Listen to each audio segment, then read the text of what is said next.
कालांतरानंतर वर्षानुवर्षानंतर जाऊन कॅन्सरमध्ये यांचं रूपांतर होऊ शकतो. आपल्या लाईफस्टाईल चेंजेसमुळे बॅरेट इसोफेगस किंवा क्रोनिक रिफ्लक्स ज्याला म्हणतो, हो, हो, गॅस्ट्रोइसोफेजियल हो, रिफ्लक्स हो. म्हणतो. हे क्रोनिक रिफ्लक्स कालांतरानंतर वर्षानुवर्षानंतर जाऊन कॅन्सरमध्ये यांचं रूपांतर होऊ शकतो.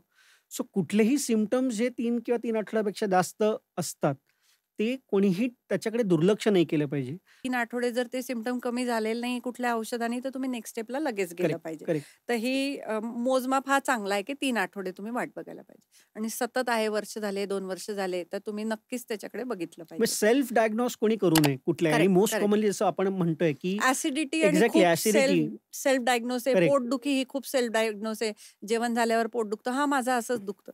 म्हणजे त्याच्याकडे इतकं दुर्लक्ष होतं, की ते नंतर आपल्याला कळतं. बरोबर ॲसिडिटी झालं, कॉन्स्टिपेशन. मला हो, कॉन्स्टिपेशनचा हो, त्रास आहे. हो, तर कॉन्स्टिपेशनचा त्रास आहे, तर हा कदाचित आतड्याचा कॅन्सर असू शकतो. हो. कारण की उजव्या आतड्याचा कॅन्सर आणि डाव्या आतड्याचा कॅन्सर यांचे सिम्प्टम्स वेगळे आहेत.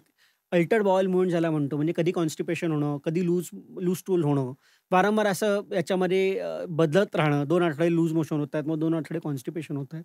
सो हे आणि डोक्यात हे कशानेही बरं होत नाहीये. नाही होते बरं. तर हो, हे लक्षात येणं गरजेचं आहे, की हे काहीतरी ॲबनॉर्मल आहे हो. आणि आपल्याला याच्याबद्दल जाऊन कोणाला तरी दाखवणं गरजेचं आहे, जिथे आपलं योग्य डायग्नोज वेळेत करणं निदान होईल. गरजेचं आहे.